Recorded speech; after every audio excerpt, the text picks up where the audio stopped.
from Bay Area thrash band Forbidden is here today. And if you missed Forbidden, now is a great time to discover them. They have now had a rebirth with new singer Norman Skinner, and we're going to talk all about that and the plans for the band. Also, we're going to talk about his time with the project ManMade God and working with Rick Rubin, and his work on an album with Geoff Tate. So all this and more coming right up.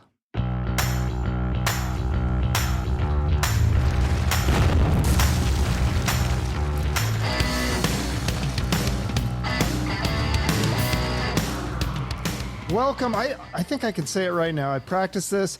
Craig Locicero. You said it correctly.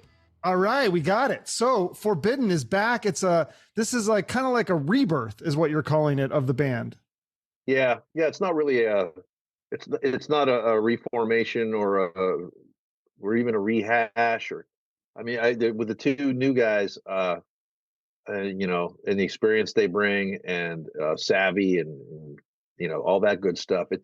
It's not the same as the reformation that happened the last time around. What do they call that though? There's a word for that, and reboot. It's called there's reboot too. No, but the word that everyone likes to use for any time reunion. It's not. Me and Matt Camacho have been friends entirely. The entire time since we were 15 and 16 years old, respectively. So we're not reuniting. And same with Steve Smythe. We talk to him often. It is a rebirth with Chris Kontos and Norman Skinner.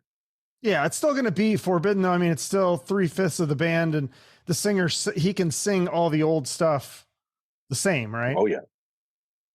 Yeah. The same is a relative term. When he first started singing it at the first practice we heard when we were this was not even a thing, dude. But there's a story behind that. But when he did start singing Off the Edge the first time, it didn't sound like Russ. It sounded like a guy who owned it, who had similar power to Russ, like similar powers. He wasn't trying to I'm not interested in karaoke. Like if Bruce Dickinson tried to sing like Paul Di'Anno, that's not really good. You got to be yourself, and that's what he is, and that's why he earned my respect, because it just sounded like Norman Skinner singing a Forbidden song, and Skinner's already a great singer. Yeah. And you knew him because you guys were in this cover tribute band, the Bay Area thrash band. Interthrashional, international. Yeah, I love that. That's a great name. Thank you. I'm good at coming up with slogans. I should have made some money off things like that. But no, it wasn't really we didn't look at it as a cover band. Would you like me to explain how that came about? And I could this whole sure, story. Yeah. Okay.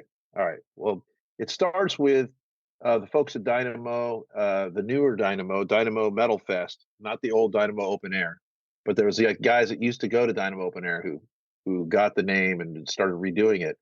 And they wrote me an email, and guy's name's Cherk with a T-jerk. Cherk wrote me and asked me if I would be interested in heading any kind of Bay Area thrash tribute, because he knows that I worked with Rob Flynn tightly on the Rob Flynn and Friends stuff, and I was kind of like the musical organizer, until Rob gets his hands in it, and then he does what he does. But so he knew that I was kind of good at organizing things, but I said, it sounds kind of boring. Fly me out there. Let me take a look, and I'll see. This was 2019.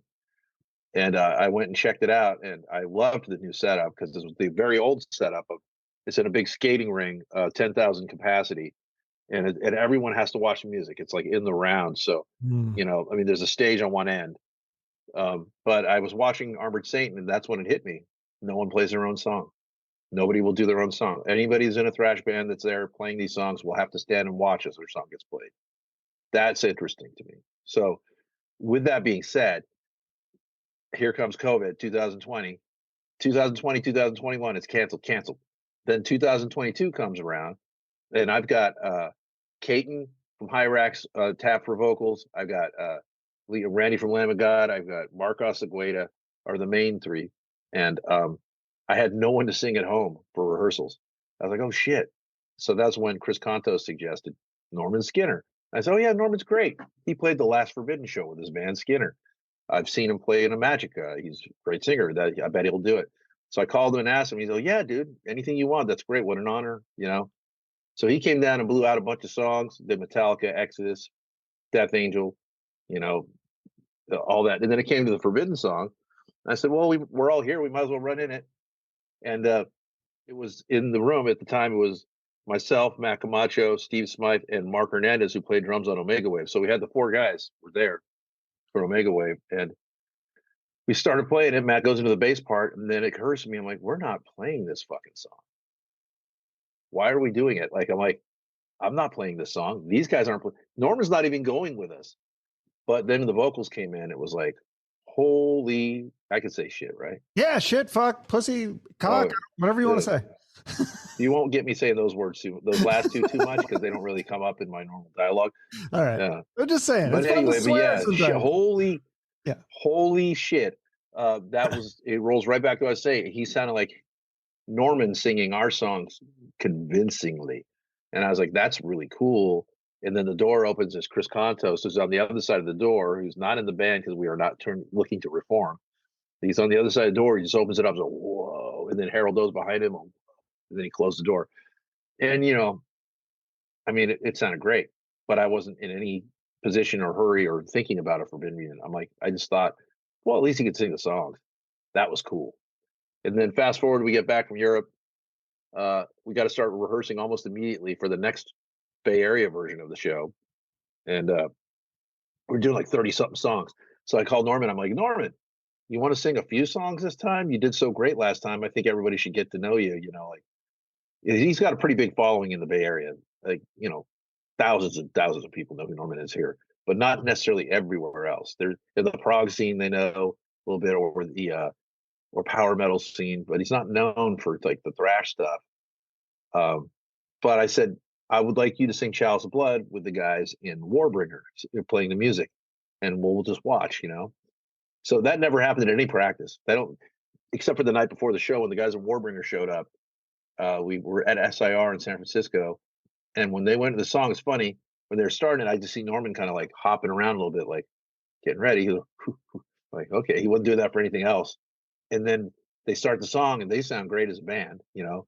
I worked with the guitar player a little bit, went over like how to play stuff because he was like, dude, I can't make it all out. Nobody can. It's forbidden shit. It's hard. So they were nailing that down. And then he comes into the scream and everyone's like, you know, like, okay. And then I just felt all the eyes look at me, man. I was like, oh shit, you know, it's becoming more obvious that this guy could pull it off. Fast forward to the show the very next night, it just, you could multiply that times, you know, 700 people that were in the room, you know, like everybody's like, oh my God. And it went over as the best, if not one of the 2 or 3 best songs of the entire night of 30 something songs, you know, Metallica songs, Exodus songs, Death Angel songs, Violent songs. We did stuff. He did Sabotage. He did Sirens. We did Sirens and he sang that. And, you know, it's like just every time he sings, it's just convincing. So even then, I wasn't 100% in. I just knew that it could be done. And it wasn't until months later, 6 weeks ago about now, that I got an email from Alcatraz asking if we would be interested in doing, taking Anthrax's spot because they had to cancel their tour and doing the 35th anniversary of Forbidden Evil. And would you, and I'm paraphrasing, would you be interested in bringing another singer along since Russ is retired and possibly Chris Contos on drums? Because it makes a great story for the people out here because they love Burn My Eyes. They love, you know, that Machine Head record is like etched in European folklore. So, but even then, then I just step back and I go, okay, I've got to take this seriously. I'm going to call my manager and see. But I didn't have the drummer set. I wasn't necessarily okay with playing with Chris at first because I already played with him in the Boneless Ones, and I didn't want to test the boundaries of everything we do. So I called my manager. I said, dude, the universe is opening up. It's telling me I got to do this. I'm going to fucking do it. You know, he's like, well, who you going to have sing? I'm like, Skinner. He's like, perfect. So I made the calls. Everybody said, yes, yes, yes. And then I had to figure out a drummer. And I reached out to Chris first and said, dude, I'm going to do this. And I don't know if I should do this with you or without you. And he's like, well, what about this guy? What about that guy? So he's giving me all these suggestions because he was thinking the same as I was. Talked to a bunch of guys. They're all great, famous, but none of them live here. I was about to pull the trigger. And I called him back. I said, look, dude, I've got all these guys that want to do it, but none of them live here. you know, you're my friend. We already play together. We have great chemistry. What are we thinking? Why are we? Or, and he's like, let's do it. And that's how it all kind of came about. All right. Awesome. So you're doing that show, and then you're going to do some other festivals and some other shows that you can't announce yet. Is that right? I can neither confirm or deny anything other than Alcatraz Festival. Okay. And then also, I heard you say that you guys are going to record some cover songs, or maybe you've already recorded them with like Operation Ivy, Black Sabbath, Iron Maiden. This sounds exciting. Yeah, we did them already. Those will be the last things we probably release. Unreleased stuff with Russ. It was that lineup with Russ and Mark Hernandez on it. And we did it probably in 2011 after we played Frog Power. We because we had a couple live songs we put on there too, with Gene Hoglan on drums on those. Because Mark couldn't make that, and that was the kind of, and that's why Mark's not here, because he had a lot of family things that were happening, and he had to cancel on a lot of things and pull back from a lot of things. And it's still the same for him. He can't just get up and go when it's time to go. So it wasn't really an option for Mark, but he'll be on those cover songs. We did Children of the Sea by Sabbath, Remember Tomorrow by Maiden, and All I Know Is That I Don't Know Nothing, you know, the Operation Ivy song. Yeah. And they're all great. I mean, we basically played them live, and then Russ just laid his vocals on top, and it was fucking killer. Okay. And then is there going to be new music with Norman Skinner? Yes, that I can tell you I have in the future. I really want to get back into lyrical content again. I want to write lyrics, because I wrote the majority of Forbidden lyrics in the past, from Twisted Into Form go onward. And that's something I like to do, you know, the deep psychological yin yang, you know, battle of the mind, battle of the brain. Like that's something I've always loved to do, but I haven't done it in years, because I've had singers that write their own stuff. And I want, you know, Norman knows how it works, and he's like, show me, you know, like he wants to work with me. He's actually so hungry to learn, like, you know, and have a thrash metal attack to what he's doing with Forbidden. By the way, Forbidden was the first thrash metal band he ever saw live at the Omni. I heard you. So he was a fan, obviously. Very much so. Yeah. Tell me about those old days. I just got to tell you, I got to tell you, Russ used to literally point at him and call him Little Russ from the crowd. Wow. How much younger is he? Probably not quite 10 years younger than the rest of us. Okay. You know? Because we're all in our early 50s, you know. Right. I mean, I was 18 when we recorded Forbidden Evil, dude. That's how long ago it's been. That's crazy. So yeah, tell me about those days though, because I'm always fascinated with music scenes. I love the Sunset Strip scene. I grew up in Seattle in the 90s, so there's the 90s Seattle scene, but the Bay Area thrash scene, I mean, that's legendary too. You got Metallica and Exodus and Testament and what was the other ones, like Death Angel and Death Angel, yeah. Death Angel, Violence, Forbidden, Heathen, Blind Illusion, Defiance, and it goes on, Sacrilege, BC. I mean, there's just so many great bands that were out here. And it's one of a kind. It's the only scene where you could pull off something like we do with Bay Area Interthrashional, where everybody comes there and supports each other. Whoever's in town is available, and we get together and we play each other's stuff, you know. Yeah, I don't think there's any scene anywhere in the world. Maybe Seattle might do it, but it's just really hard for people to get up there and do stuff like that. And there's also the thing of like I said, nobody plays their own song, and taking the time to do that. I think our scene is a little more respectful and cognizant of each other, where they would actually try to learn and put the time in to do it. Mm-hmm.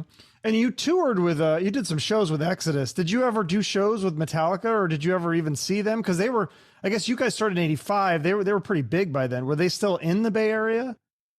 They were hanging out. I'd see them, you know, from time to time, and I've seen them plenty of times. And I was lucky enough to I bought Kill 'Em All the day it came out. I was 14 years old when that came out. And I went to San Francisco by myself on BART and bought that album. And I did the same thing when Ride Lightning came out. I bought that album in San Francisco too. So I'm a ground level Metallica guy. And yeah, but I never played with them directly. We've done shows we're members of, and I've jammed with Robert Trujillo with the Rob Flynn and Friends thing. I actually squatted lower than him. He was amazed I could get lower than he went. It's this Yeah. funny little thing. This is some fun, but yeah, no, they're Metallica, man. This is like, it's iconic. But it's so funny because just recently there's a video that came out where they were talking about. I don't know if you saw it, but it just came out like a week ago, and they were talking about they were doing their live jam rehearsing before their tour, where they sit in the room together. Yeah, talking about everybody playing Smoke on the Water, like hundreds of people, and then or Sabbath True, and then hundreds of people playing Smoke on the Water, and then Lars at the back goes, yeah, next you're gonna do a song like Forbidden, and everyone's like, what? Like, no, they're not. It was a joke. Like, A, we're obscure. B, the shit's hard to play, and that's what he was really saying. Like, you couldn't get a fucking 100, 500 people to play a Forbidden song that would fucking sound like ass. It's pretty Yeah. funny. But that's what I mean. Like they were clearly, because Lars is such a music nerd too. Like he's clearly aware of you guys and a fan of you guys. Oh yeah, no, sure. I mean, yeah, yeah. I don't know what they listen to day to day, but Lars is well versed in the Bay Area. He always kind of he's brought us up a few times, like bands, crazy stuff, obscure, because I mean we were a cult band. We weren't like Forbidden never. We were on our way to commercial success by 1990 when we were touring with Death Angel. Both our albums were just exploding. They were doing Act Three, we were Twisted and Informant. Both albums were doing great, and everything was marked towards that direction. But everything changed. It wasn't early 90 or late 91, early 92. The Seattle industry completely flipped the thrash metal industry over, and death metal, and stuff like that was the only real survivors. Pantera, Slayer kind of survived. I mean, they came back later, but it took them a while. Like, Metallica's an establishment, but the rest of us, Testament, Exodus, Death Angel, Forbidden, all of them, we all just got discarded. Every one of us. We were not the only ones. The Yeah. fact that those guys came back or broke up for a while and came back, Death Angel broke up. Testament almost changed their name to Dogface Gods to try to fit in, like everything was. Exodus broke up. Like everybody kind of we kept going longer than the rest of them. As a matter of fact, well, except for Testament, they kept going. But as a matter of fact, out of the Bay Area, we were the last ones to disband in '97. Yeah. Well, and then I heard this. Tell me if this story is true that your drummer, Paul Bostaph, who obviously would later join Slayer, like you were the one that showed him Slayer. Like you were playing the Rain and Blood album at a party and he walked in and he was like, holy shit, our band is fucked. Because like Slayer was the album was so good, it blew him away. I don't know about the Our Band is Fucked part because that album came out in Rain and Blood came out in 86, and he had just joined Forbidden. Yeah, see, he was getting introduced to thrash metal. He wasn't really too hip to it. Like Paul was like Cozy Powell or like one of those kind of drummers. But he was willing to learn how to play double bass, so that's how he kind of won the gig. He stole it from his fucking cousin. Jim Pittman was his cousin, and then Jim Pittman's other cousin Pete wanted the gig too. So there was a battle of the family where they're all mad at each other, which was interesting time. But Paul was not very hip to thrash metal, so Slayer definitely like awoken something in him where he realized he can go unbridled crazy, and that's where he kind of turned it on in Forbidden Evil. And when we started writing songs from that point forward, he definitely used more Lombardo influence, But Paul's a way different drummer than Dave Lombardo, completely. Mm-hmm. Yeah, Lombardo's insane too. Those are both amazing drummers. Explain to me though, like this is a crazy story. I think I've heard you mention this a couple of times where how your manager, you guys were being shopped to different labels and your manager turned down a bigger label. Is that what happened? Because they thought you guys weren't ready or something? That doesn't make any sense to me. Well, it's Debbie Bono. So first of all, she's like a mom, she was like, she loved us and she didn't think, okay, what you got to understand about Debbie is she didn't think any of these bands were going to have any staying power. She thought everything was just a trend. It was going to be over in a minute.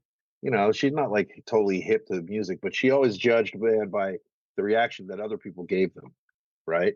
So her whole thing with Forbidden is like, well, everyone else loves them. They must be really good because she only managed Possessed before that. So she went from Possessed, who her daughter was dating Larry Lalonde, and said, I'm not going to do that anymore, to me cold call on the phone. Hey, I'm Craig. I play in Forbidden Evil and you'll love us. And she's like, I don't know. So she did.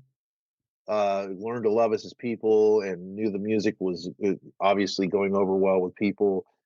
And then fast forward, we're on the Forbidden Evil tour, and we didn't know anything about this. Oh, well, actually, so we didn't know anything about it. But while we were on that tour, Rick Rubin had approached her, um, and asked if he could take the band off of Combat. He was willing to buy us out of Combat and bring us over to Def Jam because he loved Forbidden Evil.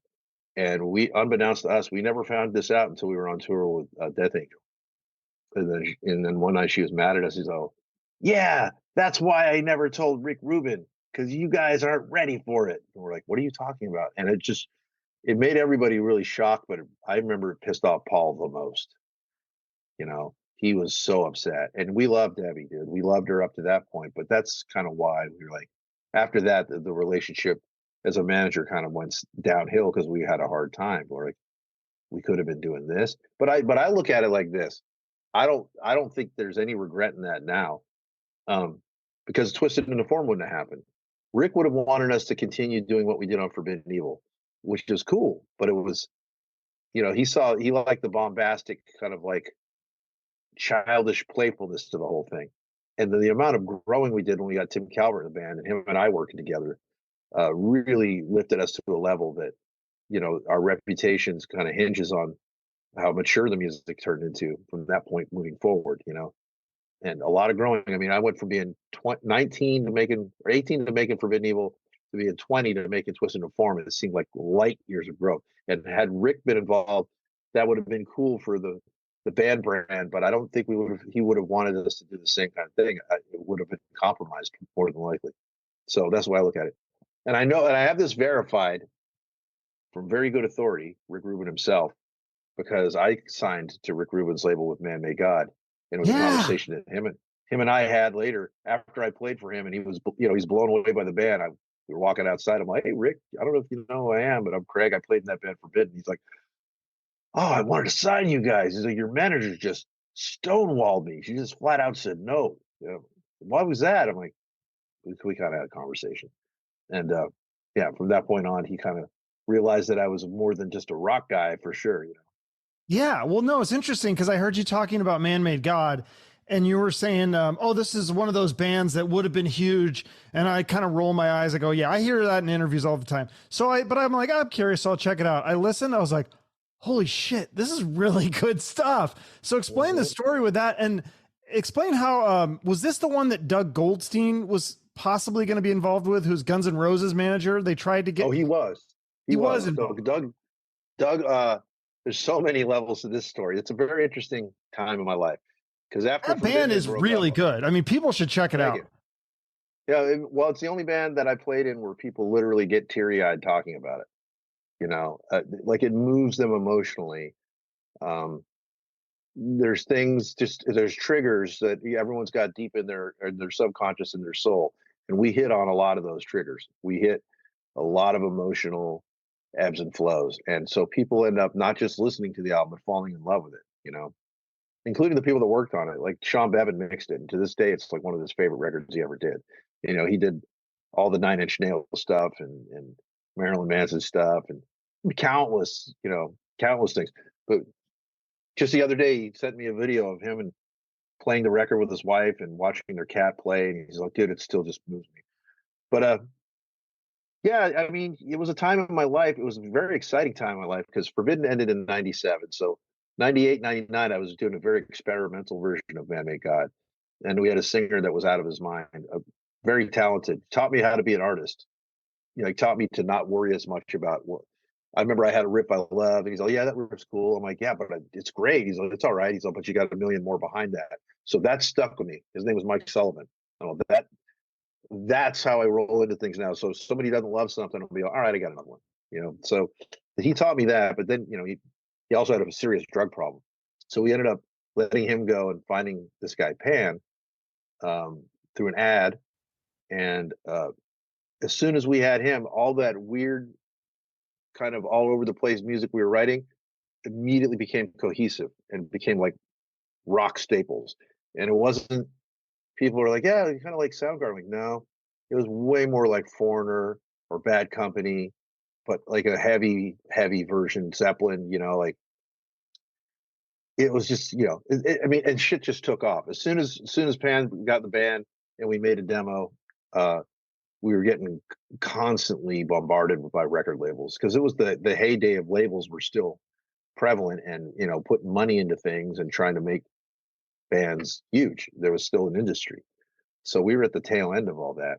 And fast forward to about a year after he got in the band and every label's trying to sign us. That's when we got the call from Rick's people.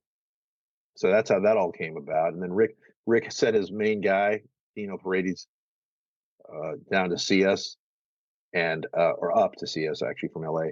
And within a few minutes, he's like making plans on his BlackBerry to fly us and all of our gear down to LA to play for Rick Rubin 2 days later. And these are things you just don't hear about anymore. They don't happen. So yeah, I mean, yeah, I could imagine rolling your eyes hearing that story. Like, but No, but listen, man, you're right. That I don't really was a embellish really much. good band.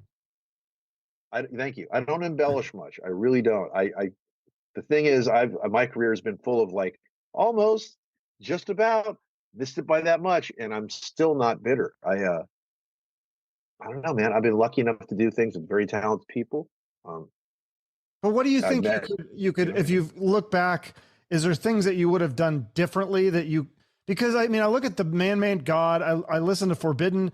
I mean, even like, I mean, all your stuff is really good. What's the other one with the girl singer, Dress the Dead? That one was cool. Dress the Dead, yeah. Like you've done so many cool things. Like what do you think you're missing that would take it to that next level? Like, I mean, I hate to, probably the decision that I have to lay at my footstep more than any other one is sometimes relying too much on people that deep down inside I know might not be able to do the long haul. You know, uh, like I love them for one reason or another, musically super, but you got to, when it comes down to bands, you got to be down for the cause. You got to be like really down and be able to get up and go and do things when it needs to happen. It's a different industry now. You don't have to do everything. You should say no to more than you say yes to now, because there's not a lot of you know fiscal sense in playing music anymore.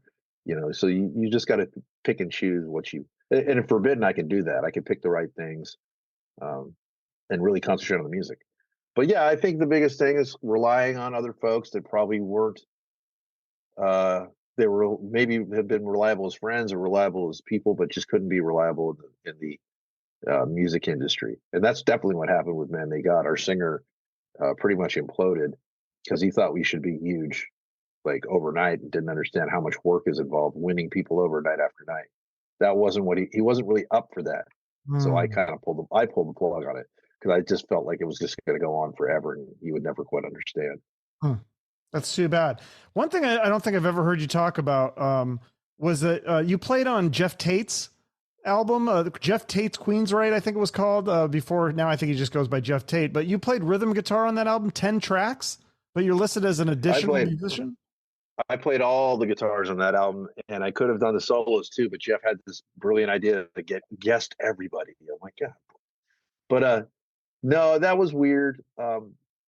Jason Slater, that passed away, is a great friend of mine, and he approached me because Geoff wanted to write a heavier record. He wanted to write it kind of a fuck you record.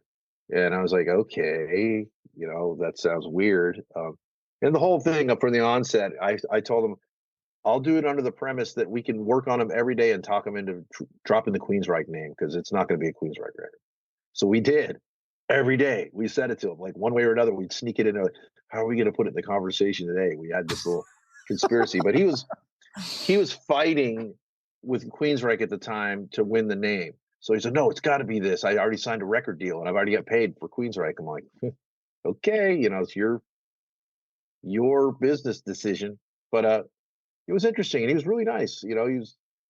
He's really nice. And to me, to this day, I'll say that Geoff Tate rolls out of bed with great melodies in his head. That's what he does best. Like his melodies are cool on that record, but the record was rushed. It was like basically a collection of demos that I re-recorded and or wrote something on the spot. I wrote 90% of that music, rewrote it on the spot, figured out something cool to play there. I'll record it. I'm like, do it again, double it. And then, can I harmonize it? Maybe. You know, it was like, I didn't even have time to like do all. And I also wanted to bring Tim Calvert aboard because he was the huge Queensryche fan, but Tim was flying and he didn't have time, and they weren't willing to pay him. They were like, no, nobody else. We got it. It was a weird thing, man. But at the end of it, when I listen to it now, I'm like, those are really cool demos. You know, they don't sound like an album to me.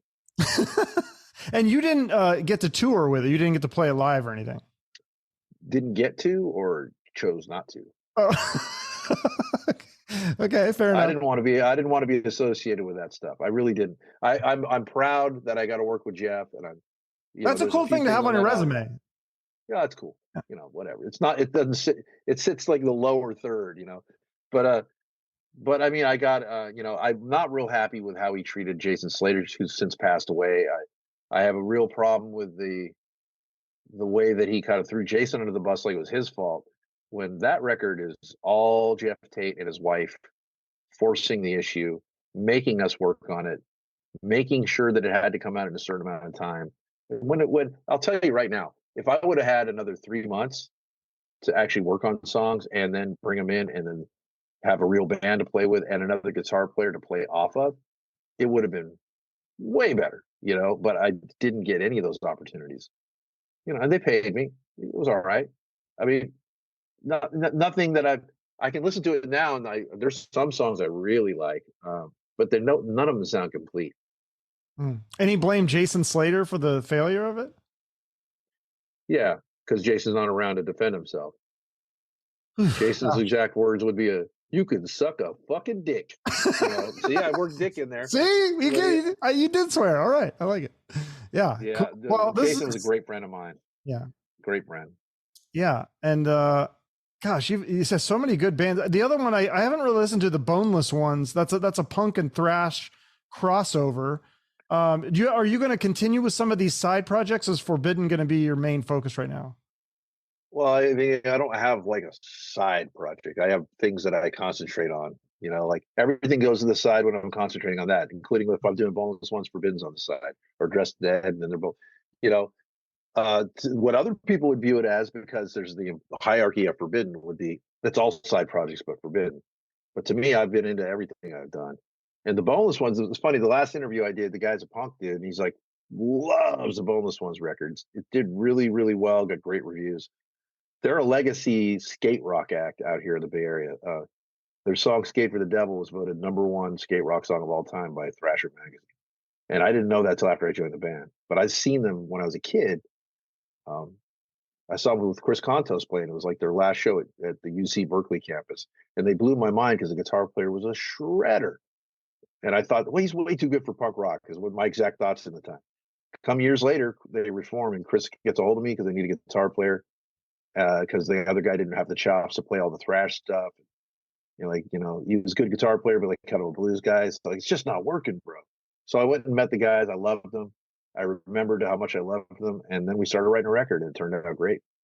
So that's what that is, you know. And we're playing Dynamo this year. After Forbidden plays Alcatraz, a week later, we already had the Dynamo book for Boneless Ones way before this Forbidden thing ever came about. So it's like, hey, we got two less flights to pay for. It's pretty cool.